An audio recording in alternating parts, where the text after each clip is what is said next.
The massive war room was silent as the alien mercenaries stared at their screens. Captain Vulran, leader of the Red Claw Mercenary Company, sat in his command chair with his forearms crossed. His thick purple skin showed multiple battle scars, and his orange eyes glowed with experience from decades of space combat. Before him stood Admiral Kethor of the Galactic Council, his tall blue frame trembling slightly. "Captain Vulran, we need your company. The humans have been expanding too quickly. They're taking systems we've controlled for centuries." Vulran shifted in his seat, making a sound like rocks grinding together. "I've heard about humans. They've been active for what, 50 Earth years? Less than a heartbeat in galactic time." "Exactly." Admiral Kethor leaned forward, his 6 fingers drumming on the holographic table. "They're new, primitive. Your company has never failed a mission. You've defeated the Void Serpents, crushed the Steel Legion. How hard can it be to handle some upstart species?" The other mercenaries in the room muttered agreement. Drexel, Vulran's second in command, shifted his massive bulk. The bear-like warrior stood 3 meters tall, his white fur marked with black spots from old plasma burns. "Captain, the pay is excellent. Triple our normal rate." "What's special about these humans, anyway?" asked Zeri, the team's scout. Her snake-like body coiled on the ground, her 6 yellow eyes blinking rapidly. "They only have 2 arms, small ships, basic technology. My scans show they're physically weak compared to most species we fight." Vulran was quiet for a long moment. His claws tapped against the armrest of his chair, creating a rhythm that made the junior mercenaries nervous. Finally, he spoke. "I know more about humans than you think." He pressed a button on his chair. A holographic display appeared showing a damaged star system. 3 months ago, my cousin Thruckall led a raiding party to human space. 12 ships, fully armed. They attacked a small human mining colony on the edge of their territory. The image changed to show wreckage floating in space. Twisted metal and debris scattered across several light seconds of void. Thruckall lost 8 ships. The mining colony had only 4 defense platforms and 2 small patrol ships. How did humans manage that? Admiral Kethor waved a dismissive, "And us luck perhaps, or Thruckall grew careless." "That's what I thought," Vulran continued, "until I spoke with the survivors. They said the humans didn't retreat when overwhelmed. They didn't surrender when outnumbered. They did things that made no tactical sense." He pulled up another image. One human pilot named Lieutenant Jake Miller flew his damaged fighter directly into Thruckall's flagship. He knew he would die, but he took out their command ship. Another human, Commander Amy Taylor, rigged her ship's reactor to explode when she was about to be captured. She killed herself and took 3 raider ships with her. The mercenaries in the room shifted uncomfortably. Such tactics were considered wasteful. Suicide wasn't unknown in galactic warfare, but usually only for species with strong honor codes or religious beliefs. Perhaps they're simply not advanced enough to understand proper warfare, Drexel suggested. Without shields or escape pods on all their ships, death becomes a weapon they use too freely. Vulran shook his head. "I don't think that's true. During the attack, one human captain named Dr. Richard Stevens, yes, a doctor commanding a defense platform, used his medical station's tractor beam to pull space debris into the path of incoming missiles. He saved dozens of ships that way. These aren't primitive beings who stumble into victory." Zeri's tongue flicked nervously. "But Captain, we've studied their history. They fight among themselves constantly. Civil wars, world wars, endless conflicts. Their own planet nearly destroyed them multiple times. Surely they're not that dangerous to us?" "That's exactly my point," Vulran said, his voice growing darker. "They fight each other so much they've perfected the art of war. They've tested every weapon, every strategy, every possible way to kill, and now they're bringing that experience to space." The Admiral's patience was wearing thin. "Captain, with respect, you're being overly cautious. What could one species possibly do that we haven't seen before?" Vulran pulled up one final image. It showed a human warship, sleek and small compared to the alien vessels around it. "This is the USS Excelsior. During first contact 3 years ago, it encountered a krill hunting pack, 5 predator ships, each twice its size. The Krill are known for their precision tactics and advanced weapons. The room was completely silent now.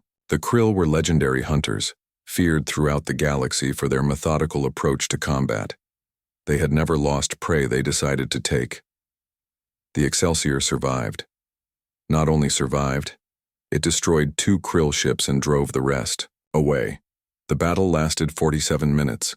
In that time, the human crew adapted to weapons they'd never seen before, developed countermeasures to Krill tactics on the fly, and innovated new approaches to space combat that military analysts are still studying. Volrun stood, his full height making him tower over the admiral. Humans don't just fight.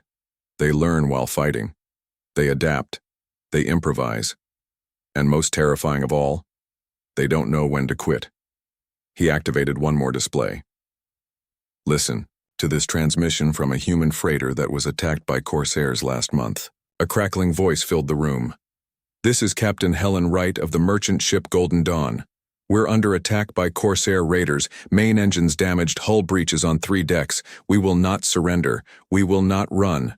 Come get us. You bastards, we're making repairs and ready for round 2. The transmission ended. Drexel asked, Did they survive? Yes, Volrun answered. They killed 4 Corsair ships using improvised weapons made from mining equipment. The Corsairs retreated. A human freighter defeated professional Corsairs. Admiral Kether's blue skin had paled to an almost white shade. But they're just one species. One minor power on the galactic stage. One species that fights like they have nothing to lose, Volrun said. Do you know what human soldiers say? They have a phrase, Ura. It means they're ready to fight, but they also say Semper Fi, always faithful. Humans fight for more than just victory. They fight for each other. Zeri spoke up again. But, Captain, think of the money. 3 times our normal rate. We could hire more ships, better equipment. Volrun looked at his crew. These warriors he'd fought beside for decades, beings he considered family. How much money would you need to risk? Your life against an enemy that fights like that? An enemy that turns every battle into a test of who wants to survive more? The room fell silent again. Each mercenary was considering what they'd been told. The galaxy was full of dangerous species, but most followed predictable patterns. Most had limits to how far they'd go. I've made my decision, Volrun announced. Red Claw mercenaries will not fight humans. Find someone else, Admiral. Kethor sputtered in protest. But you're the best. If you won't fight them, who will? Volrun was already heading for the door. Someone who either doesn't know what humans are capable of, or someone desperate enough not to care. After the Red Claw mercenaries left, Admiral Kethor stood alone in the war room. He looked at the screens showing human space, growing slowly but steadily at the edges of Galactic Council territory. If the best mercenaries in the galaxy won't fight them, he muttered to himself, what does that say about us? Outside, Volrun's crew gathered around their ship. Drexel asked, Captain, did we make a mistake? That was a lot of money. Volrun placed a massive hand on his friend's shoulder. Drexel, we've survived because we know our limits. Some enemies can be defeated with strength, some with tactics. But humans? They don't respect either. They respect will. And I've never met a species with more will to survive than humans. As his crew filed into their ship, Volrun took one last look at the star charts. Human space was marked in green, a small cluster compared to the vast galactic empires. But something about it felt different, like looking at a spark that might become a wildfire. Set course for the outer rim, he ordered. We'll find work far from human space. I have a feeling those who fight them won't be looking for more contracts afterward. 2 weeks passed after the Red Claw mercenaries refused to fight humans. News traveled fast in mercenary circles, and soon everyone wanted to know why Captain Volrun had turned down such easy money. While the Red Claw crew worked salvage operations, on the Outer Rim, other mercenary companies started discussing humans more seriously. The Blood Raiders were the next to get an offer. Their leader, Captain Gorth, was known for taking any contract regardless of risk. His company had 15 warships, all heavily armed. When the Galactic Council approached them with the same offer to fight humans, Gorth laughed loudly. Red Claw are getting soft, he announced to his crew, afraid of some primitive species that barely invented faster than light travel. We'll show them what real mercenaries can do. 3 days later, the Blood Raiders entered human-controlled space near the Meridian sector. Their target was a human science station called Kepler-22. It was far from major human settlements, orbiting a gas giant while studying its rings. The station had maybe 20 people aboard, with 2 small security ships for defense. This will be simple, Gorth told his crew as they prepared for attack. We jump in, destroy their defenses, board the station, take what valuables they have, and leave. Even if they fight, they're outnumbered and outgunned. The Blood Raiders' ships dropped out of hyperspace in perfect formation. 15 war vessels against 1 small science station and 2 tiny patrol ships. The mercenaries immediately began scanning for valuables and locked weapons on the human ships. "Attention, unknown vessels," came a transmission from the station. The voice was female, calm, and appeared completely unworried. "This is Dr. Sarah Mitchell of Kepler-22 station. You've entered United Earth Alliance territory without permission. Please state your intentions." Gorth sneered. "Our intention is to take everything valuable you have. Surrender now and we might leave you alive." There was a pause. Then the woman laughed. "Good luck with that.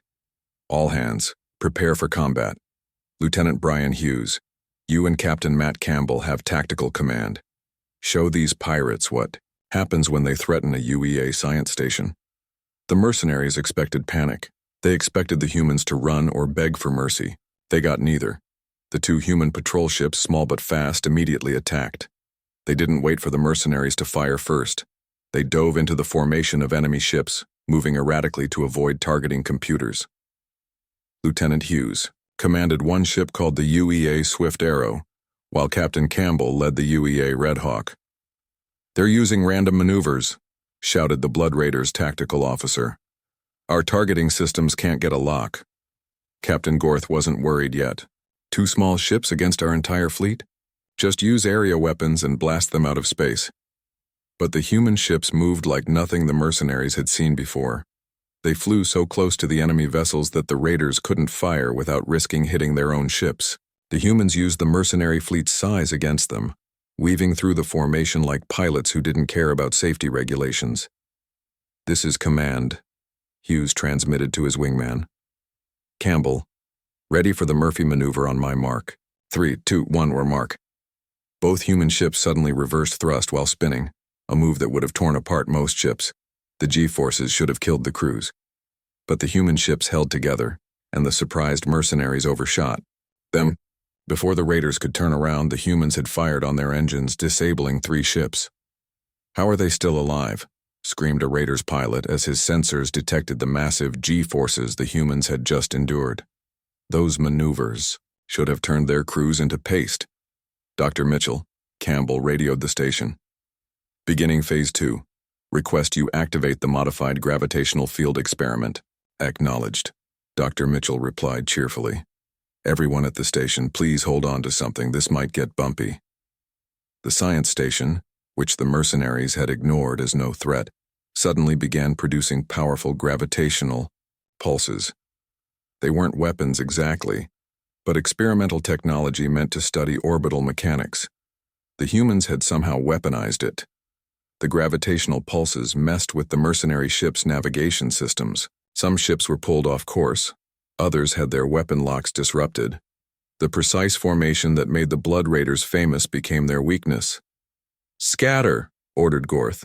"Break formation and find your own targets." But the humans were ready for that too. As the mercenaries scattered, they found themselves facing carefully placed minefields. The mines weren't explosive. The humans had rigged them from salvaged equipment and programmed them to drain power from any ship that passed through their magnetic field.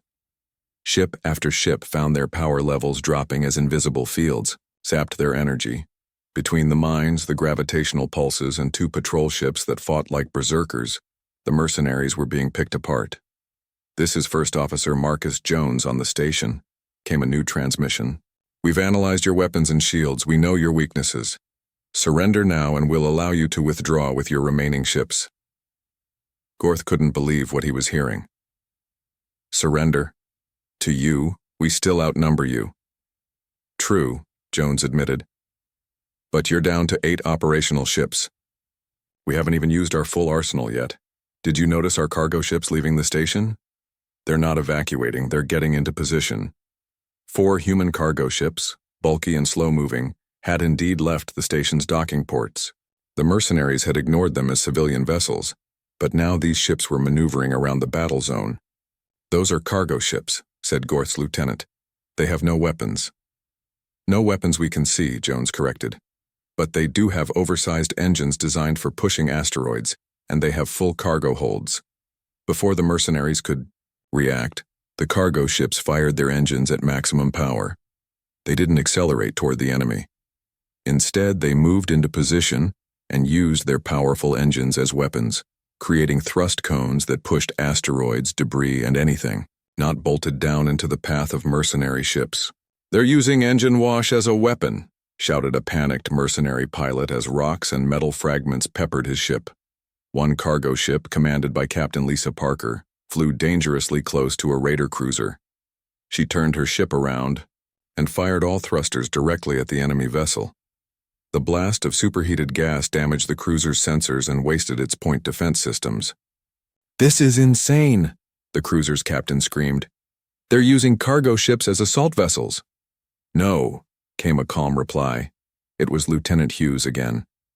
"We're using everything we have because we don't have the luxury of specialized ships.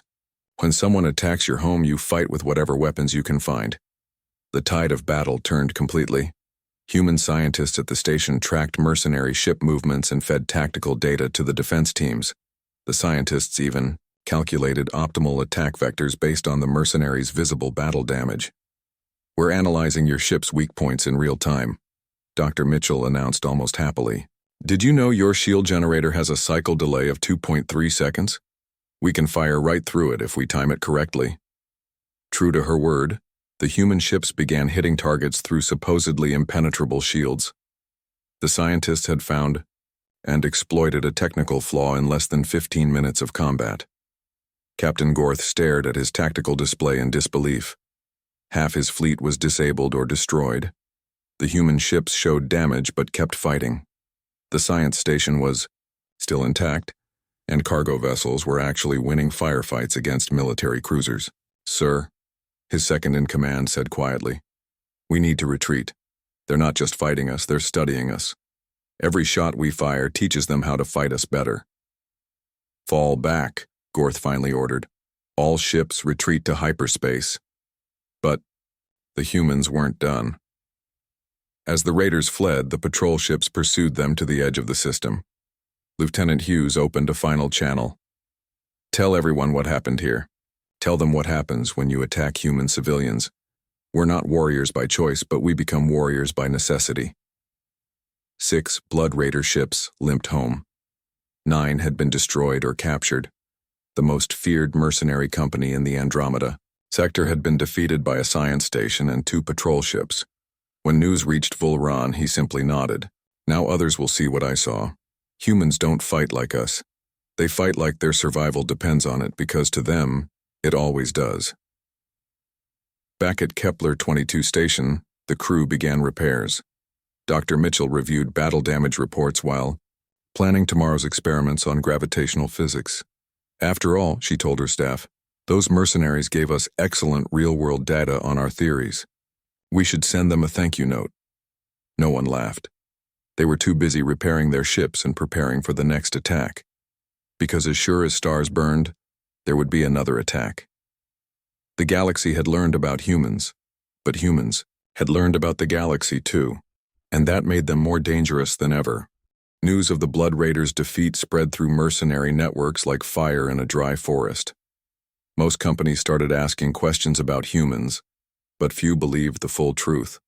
The mercenaries gathered at Nexus Station, a neutral trading post where jobs were discussed and war stories were shared. Captain Crixel, a former soldier who had fought alongside humans during the Frontier Wars 5 years ago, sat at the bar watching newer mercenaries laugh off the stories. His 3 eyes blinked slowly as he sipped his drink. He knew something they didn't. "You think it's funny?" Crixel interrupted the group of Blue Star mercenaries who were joking about the cowardly Red Claws. You think humans are just another primitive species? Commander Zaxxer, leader of the Blue Stars, turned to face the veteran. What makes you such an expert, old-timer? You fought beside them once. That doesn't make them special. Crixel put down his drink and pulled out a small data pad. I was there when humans first came to the frontier. I was first gunner on the cruiser Blackfang. We weren't supposed to work with them, but when the Void Wraiths attacked mining colony Beta 7, everything changed. The bar grew quieter as other mercenaries overheard. The Void Wraiths were known as mass murderers who left no survivors. Even hardened mercenaries feared them. What happened? Asked Commander Zaxxer, his blue skin rippling with interest despite himself. There were 500 settlers on Beta 7, Crixel began. The Void Wraiths attacked with 12 ships. Colony only had basic shields and 2 old defense guns. We were 3 days away when they sent their distress call. He activated his data pad, projecting images of the battle. But humans were closer. A science ship called USS Pioneer, with a crew of 30, responded. The captain, a woman named Elizabeth Carter, was a xenobiologist, not a soldier. But when she heard the distress call, she didn't hesitate. The images showed a medium-sized research vessel approaching a planet surrounded by hostile ships. The Void Wraith's vessels were huge, designed to terrify and destroy. Captain Carter told the Wraiths she had scientific equipment that could shield the colony, Crixel continued. It was a lie. She was buying time. But the Wraiths laughed and told her they'd destroy her ship first. The bar patrons leaned in as Crixel played audio recordings from the battle. This is Captain Carter to Pioneer crew. We can't run, we can't win, but we can make them pay. All hands, prepare to implement Operation Last Dance. Pioneer to Beta 7, Colony. We're incoming. Get your people to shelters. We'll make them work for it. The projection showed the human science ship diving straight at the Void Wraith fleet. Crixel's voice grew somber. She flew directly at their command ship. The humans had rigged their research reactor to overload. They turned their ship into a giant bomb. The bar was completely silent now. Even hardened mercenaries could appreciate a final stand. The explosion destroyed 2 Wraith ships instantly, Crixel said. But that wasn't the end. The humans had programmed their research equipment to cause interference with Wraith systems. They'd spent 12 hours analyzing Wraith technology from their first encounters and found a weakness. He pulled up more data. After the Pioneer's sacrifice, the Wraith ships started having targeting problems. Their weapons misfired. Their shields flickered. Captain Carter's crew bought just enough time. For what? A mercenary asked. For the rest of the humans to arrive, Crixel answered. 2 human destroyers and a battlecruiser dropped out of hyperspace at the edge of the system. Leading them was Admiral David Morgan aboard the USS Defiance. More recordings played. This is Admiral Morgan. We received Captain Carter's last transmission. She told us she'd bought us time and softened them up. All ships attack formation Delta 6. We're finishing what the Pioneer started. The battle recordings were chaotic. Human ships moved in patterns that seemed suicidal. They split their forces, something every military academy taught against. One destroyer deliberately lured Wraith ships through an asteroid field while taking heavy damage. The destroyer was called USS Perseverance, Crixel explained. Captain Nancy Sullivan kept flying even with breaches on every deck. She lost half her crew, but she led 3 Wraith ships right into their own minefield. The recording showed the destroyer emerging, on the other side of the asteroids, battered but still fighting. Behind it, 2 Wraith ships had crashed into asteroids while trying to follow through the narrow passages. What happened to the battlecruiser? Commander Zaxxer asked. USS Defiance pulled off something we'd never seen, Crixel answered. Admiral, Morgan identified the Wraith command style. They always let their flagship stay back and direct the battle. Morgan baited them by pretending to retreat, then used a micro-jump, jumping to hyperspace for just 3 seconds, to appear right behind their command ship. The projection showed the massive human battlecruiser materializing directly behind a Wraith dreadnought. Before the enemy could react, the Defiance opened fire at point-blank range. The Wraith flagship split in half. Without their command ship, the Wraith fleet fell apart, Crixel said. But what impressed me most wasn't the tactics, it was what happened after. He pulled up images of the aftermath. My ship, the Black Fang, arrived too late for the battle. We found human ships using their own medical bays to treat captured Wraith prisoners. The humans could have executed them. The Wraiths showed no mercy to anyone. Why save them? Asked a young mercenary. I asked Captain Jennifer Collins of the USS Perseverance exactly that, Crixel responded. She was treating a wounded Wraith soldier who had shot at her crew. She looked at me and said, because we're not them. The bar was quiet for a long moment. Then Commander Zaxxer spoke. One battle doesn't prove humans are that different. Crixel smiled sadly. Then let me show you the rest. He pulled up casualty reports. Humans lost 237 people that day. The Pioneer was completely destroyed, but they saved all 500 colonists on Beta 7. He paused. But here's what you need to understand. This wasn't special forces. Captain Carter was a scientist. Admiral Morgan was an explorer. None of them were professional soldiers. Humans were new. To space combat, they improvised everything. More battle footage played. This is Lieutenant Paul Jackson during the frontier battles. Crixel narrated. His ship lost all power except life support. He used his ship's emergency beacon to simulate a power signature and trick enemy ships into thinking he was still combat ready. He maintained the bluff for 6 hours. Another recording. Commander Chris Williams turned his crippled frigate into a decoy. He broadcast on all frequencies, pretending to be an admiral coordinating a fleet. For 3 hours, he convinced a dozen enemy ships to chase him instead of attacking merchant vessels. Crixel showed image after image. Humans don't fight like anyone else. They fight with tools that aren't weapons. They fight with their minds as much as their ships. They fight like their families depend on it. But they're still primitive. A mercenary started to argue. Primitive, Crixel interrupted. Their ships may be simpler than ours, but watch this. He showed a technical analysis. This is human combat computers learning in battle. Every shot fired at them they record. Every tactic used against them they study. By the end of any fight, they know their enemy better than the enemy knows themselves. He pulled up recordings from the recent Blood Raiders battle. Look at this data. Humans at Kepler-22 station adapted gravitational experiments into weapons in minutes. They found shield vulnerabilities during combat. Their cargo, ships became assault vessels because they learned to weaponize everything. The mercenaries were paying attention now. These weren't just war stories anymore. I fought beside humans in 5 major battles, Crixel concluded. I watched them turn mining lasers into ship weapons. I saw them use escape pods as decoys.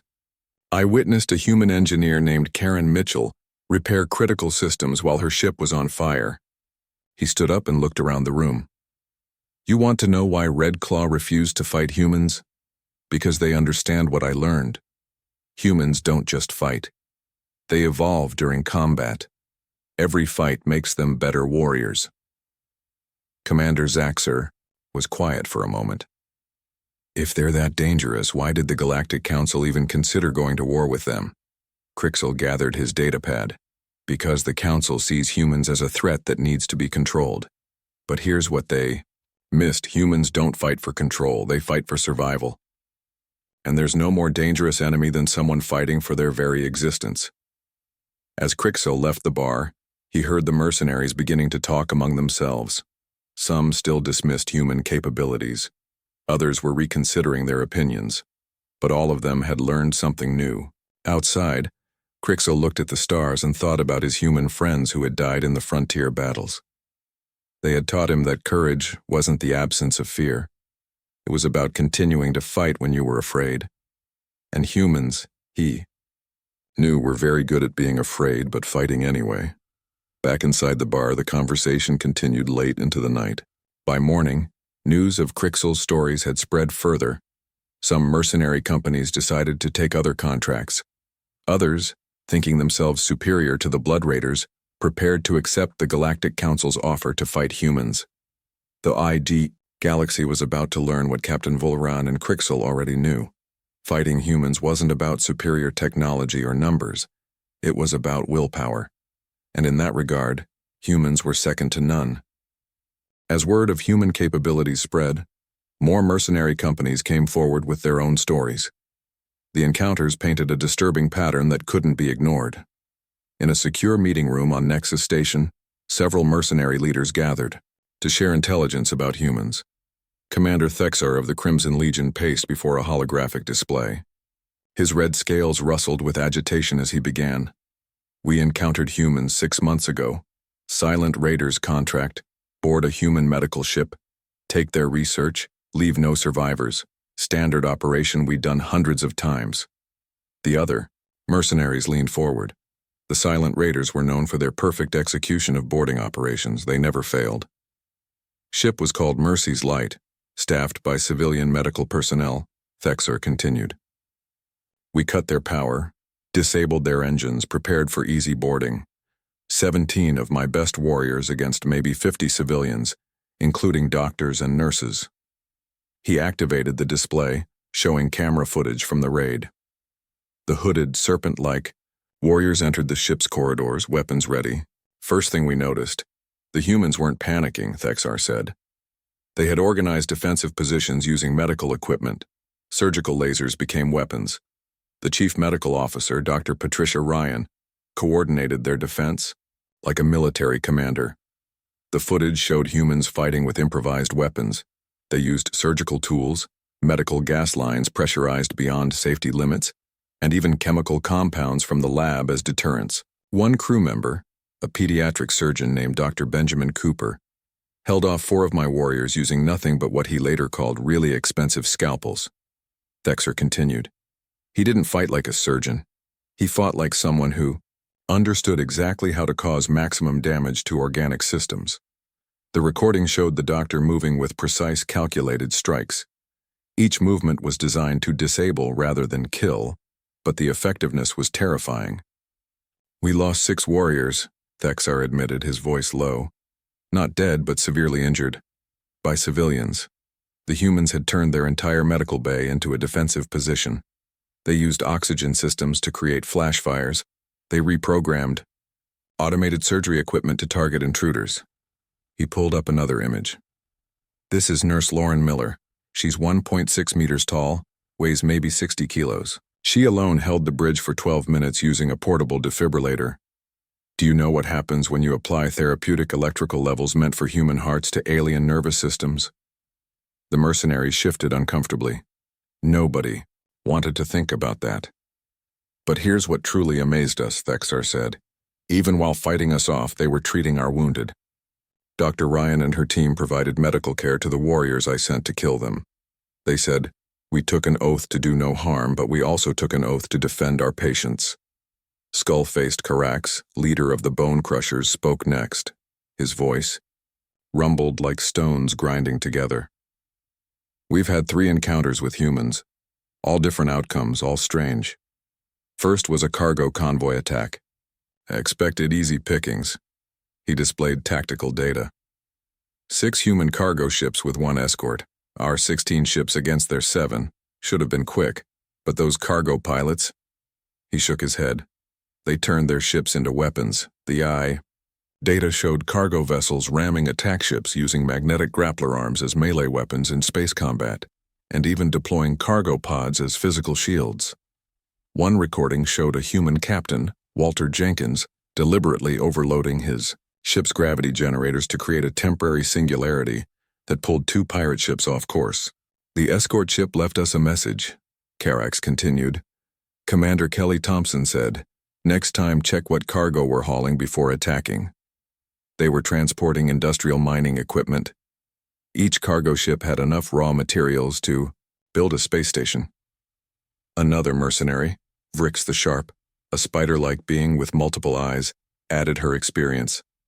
"We tracked a human exploration vessel, the UES Pioneer Spirit, scientific mission to uncharted space, 7 crew members, apparently all experts in different fields." She pulled up detailed scans. "We followed them for days planning our attack, but they used their scientific equipment to detect us first. Their astrophysicist, Dr. Amanda Chen, used stellar cartography instruments to map our ship movements. They knew exactly where we were before we attacked." "What happened then?" asked another mercenary. They found us, Vrick said simply. The geologist, Dr. Peter Walsh, identified metal compositions in our ship from light reflection patterns. Their biologist, Professor Rachel Green, analyzed our heat signatures to determine our species. By the time we attacked, they knew our capabilities better than we did. She activated a recording. Listen to their tactical discussion. Captain, if they're Vrick species, their visual spectrum is different from ours. We can use that. Their ships run on crystalline power cores. If we can disrupt the resonance frequency, I'm recalibrating the sensor array to cause harmonic interference with their navigation systems. They weren't soldiers, but they adapted every piece of scientific knowledge to combat applications. Within an hour of detecting us, they had developed countermeasures to our technology. The recording showed human scientists pulling off maneuvers that military vessels couldn't match. They used gravitational slingshots around small asteroids for rapid acceleration.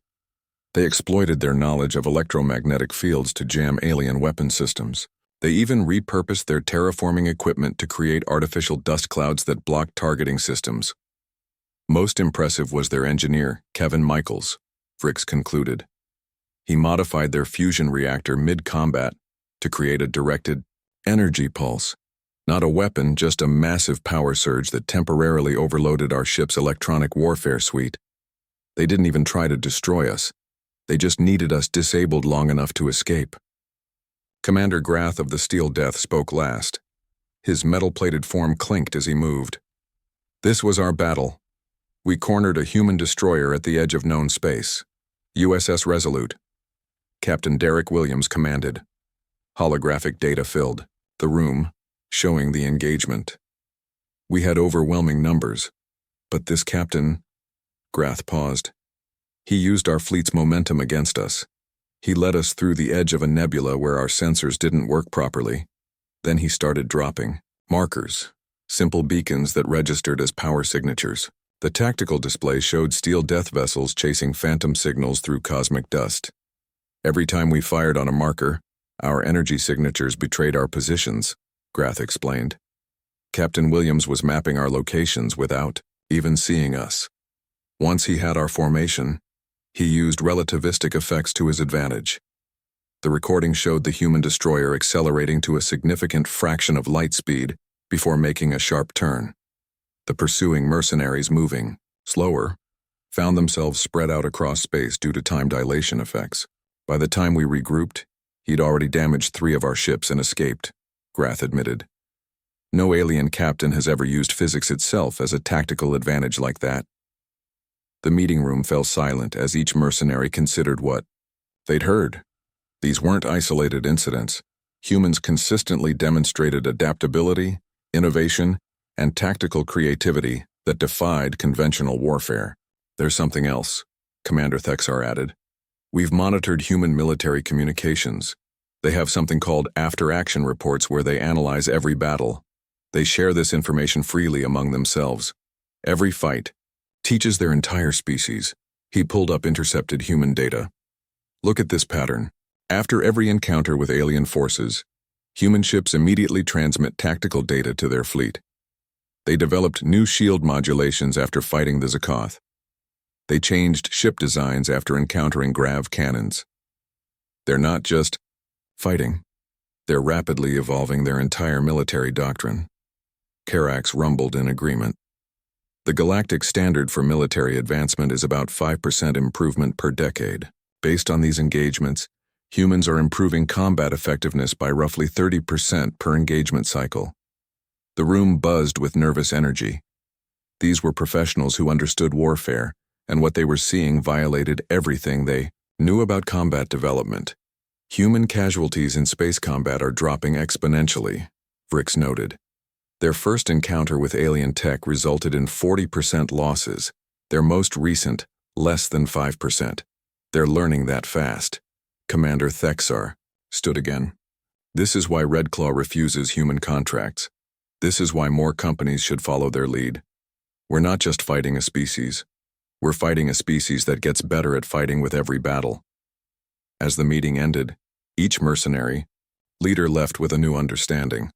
Humans weren't just survivors. They were adaptive survivors.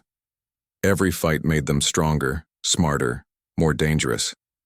Word spread through mercenary circles. Human space was becoming a no-fly zone.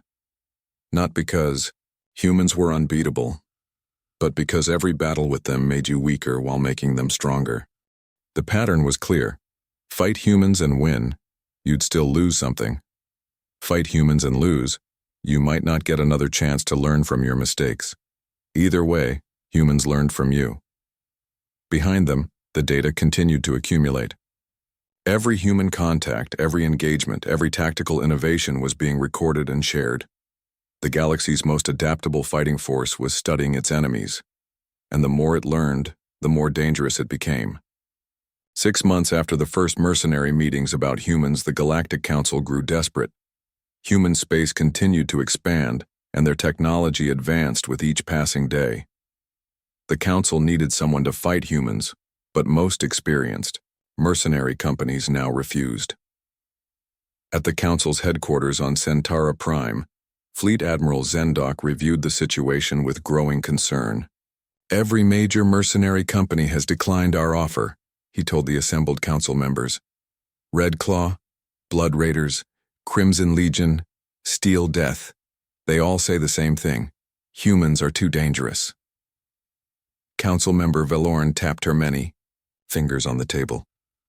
"We've raised our offer to 5 times the standard rate. Money isn't the issue. Fear is. These mercenaries fight void terrors and planet killers without hesitation, but they won't fight humans." "Perhaps we're overthinking this," suggested Council Member Horth. "Humans are still one species with limited ships. We should handle this ourselves." Admiral Zendok activated a holographic display. "Our military advisors project 40% fleet losses if we engage humans directly. They've already adapted to every weapon system they've encountered. Each battle makes them more effective. Against our technology." The council chamber fell silent. No one wanted to discuss the embarrassing truth. They were afraid to fight humans with their own forces. Days passed, and then an unexpected visitor arrived at council headquarters. Captain Jethak of the Shadowwing Mercenaries requested an audience. Unlike other companies, Shadowwing was known for taking impossible contracts and surviving them. Captain Jethak entered the council chamber with confident steps. His cloaking skin shimmered as he moved, making him appear to phase in and out of visibility. "I've heard you have difficulty finding someone to fight humans," he said. "My company accepts this contract." Council member Velorn leaned forward. "You understand the risks? Every other company has refused." "I've studied all available data on human encounters," Jethak replied. "Other companies failed because they fought humans like any other enemy. I will fight them differently." "Admiral," Zendok reviewed Jethak's file. "Shadowwing had an impressive record, though much of their success came from avoiding direct combat. They specialized in sabotage, infiltration, and covert operations." "What makes you believe you'll succeed where others failed?" the Admiral asked. Jethak smiled, revealing rows of sharp teeth. "Others tried to match human adaptability. That's a mistake. You cannot out-adapt an adaptive species, but you can strike where adaptation doesn't help." He explained his strategy. Target human infrastructure, not their ships. Attack supply lines, communication networks, and civilian installations where human warriors couldn't respond with military might. Avoid direct combat entirely. Humans excel at fighting, Jethak acknowledged. But can they protect everything at once? Can they adapt to attacks on their civilian population without becoming the monsters others fear? The council agreed to hire Shadowwing, though unease filled the chamber. This approach felt dishonorable, even by mercenary standards. But they had few alternatives. Jethak's first operation began 3 weeks later. Shadowwing ships, using advanced stealth technology, approached the human colony of New Helena. Instead of attacking the orbital defenses, they targeted the colony's water purification system. Without firing a shot, they sabotaged critical infrastructure needed for survival. "This is Colony Governor Susan Walker," came an emergency transmission. "New Helena is experiencing a critical water shortage. We need immediate assistance. All available ships, please respond." Within hours, human vessels started arriving from neighboring systems. Medical ships, cargo haulers, and even military vessels redirected to help. They worked frantically to purify water and transport supplies. Perfect, Jethek told his crew as they observed from stealth. Humans cannot resist helping their own. We've just stripped defensive ships from 3 other systems. But Jethek had underestimated the human response. Among the arriving ships was the USS Determination, a destroyer commanded by Captain Kelly Anderson. While most ships focused on humanitarian relief, Anderson's crew maintained defensive patrols. Something's wrong, Anderson told her tactical officer, Lieutenant Brian Harper. This wasn't an accident. Someone sabotaged their water system. Scan for any unusual signatures.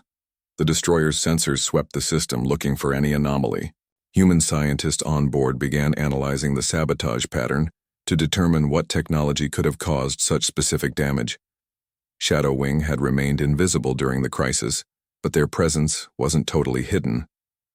The destroyer's science team, led by Dr. Emily Johnson, noticed minute distortions in local space. "Captain," Dr. Johnson reported, "I'm detecting gravitational anomalies. Something's affecting local space-time. See these readings?" Captain Anderson studied the data. "It's like something's moving through space without displacing it normally. Walter, run a simulation. What would cause those patterns?" Lieutenant Walter Green, the ship's tactical analyst, worked quickly. "Ma'am, this matches the signature of stealth technology we've only theorized about. Someone's using cloaking devices to observe us." The realization spread. New Helena wasn't attacked. It was bait. "Battle stations," Anderson ordered. "They want us distracted. If they're watching us, we'll give them something worth watching." The destroyer appeared to continue rescue operations, but secretly prepared a trap.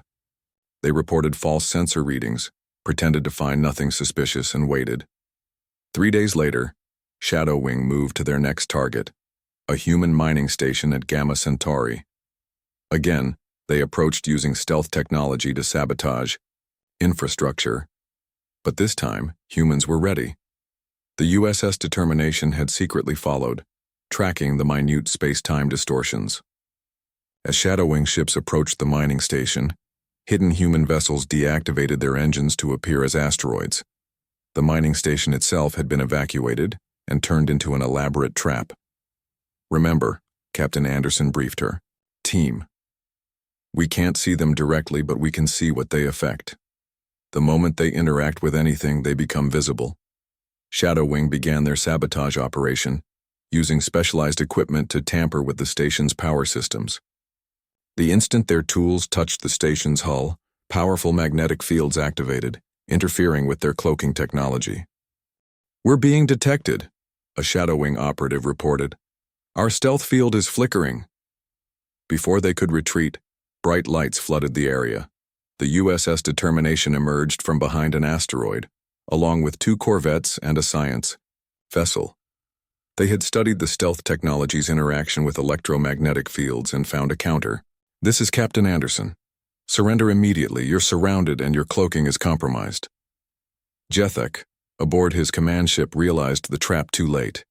Humans hadn't just prepared defenses, they'd weaponized their own curiosity. Instead of trying to fight stealth technology with better sensors, they'd forced Shadow Wing to reveal themselves through sabotage.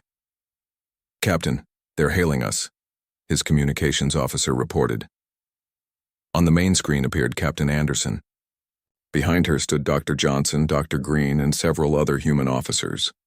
"Captain Jethek," Anderson began, "we appreciate the tactical challenge. In studying your stealth technology, we've learned new physics. Your sabotage attempts have helped us discover vulnerabilities in our own infrastructure that we didn't know existed." Jethek's skin rippled with anger and confusion. "You should be afraid. We can strike anywhere, anytime. Can you?" Dr. Johnson stepped forward. "Your stealth works by bending light around your ships. But it can't hide gravity. It can't hide heat perfectly. And it definitely can't hide interaction with matter. You taught us how to detect what we can't see." The standoff continued as both sides measured their options. Jethek had superior stealth technology and more ships, But humans had countered his primary advantage and could track Shadow Wing vessels. "You want our surrender?" Jethek asked. "No," Anderson replied. "We want to understand you. Why do mercenaries keep trying to fight us when they know we adapt? What makes the Council think warfare is the answer?" The question came unexpectedly.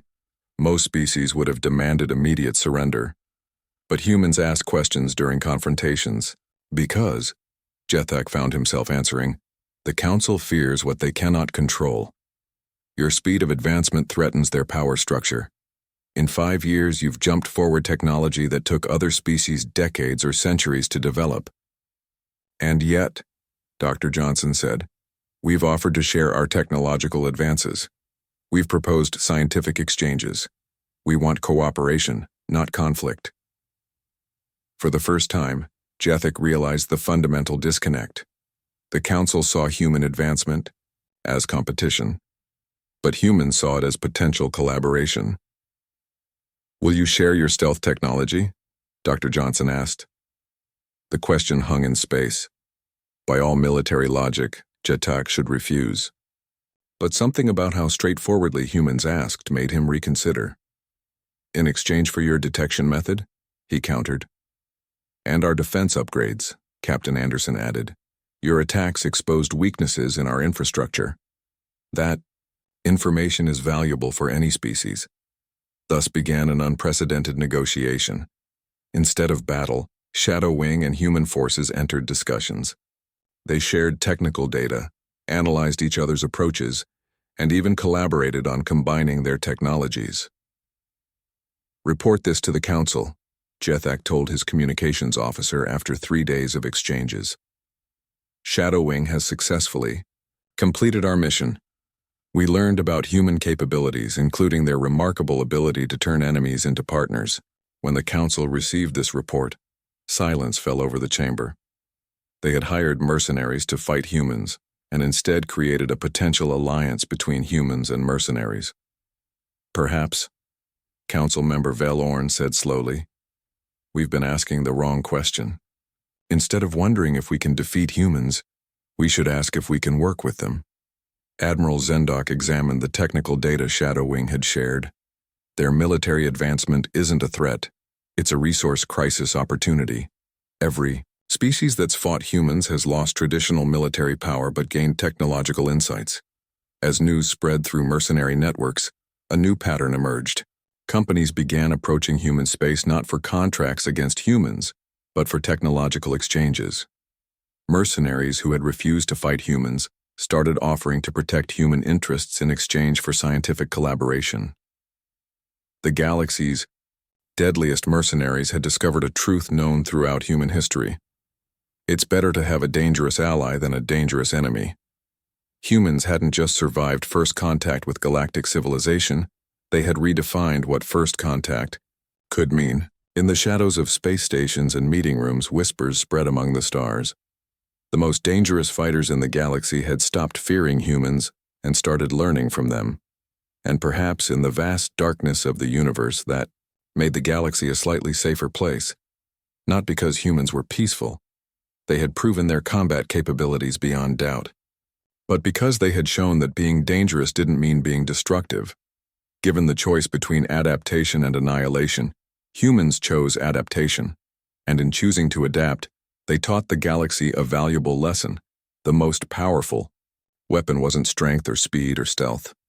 It was the willingness to turn enemies into allies, strangers into partners, and war into collaboration. The mercenaries who had refused to fight humans became the first to understand this truth. In refusing to battle Earth's children, they had gained access to Earth's ingenuity. They had discovered that some fights are better won through friendship than force. As Captain Vulran observed from his distant outpost, watching human ships work alongside former mercenary vessels on joint training exercises, he allowed himself a rare smile. His refusal to fight humans hadn't been cowardice, it had been foresight. And now, as humans and mercenaries began exploring new frontiers together, the galaxy faced not human expansion, but human integration. The most feared mercenaries in the galaxy had made their final choice regarding humans. They would not fight alongside them, but they would fight alongside them. Together, they would face whatever other dangers lurked in the cosmic dark. For in the end, the galaxy's deadliest mercenaries had discovered something worth more than any contract. Worthy allies. And human beings, strange as they were, had earned that title through their courage, adaptability, and unexpected willingness to extend hands that could both fight and heal.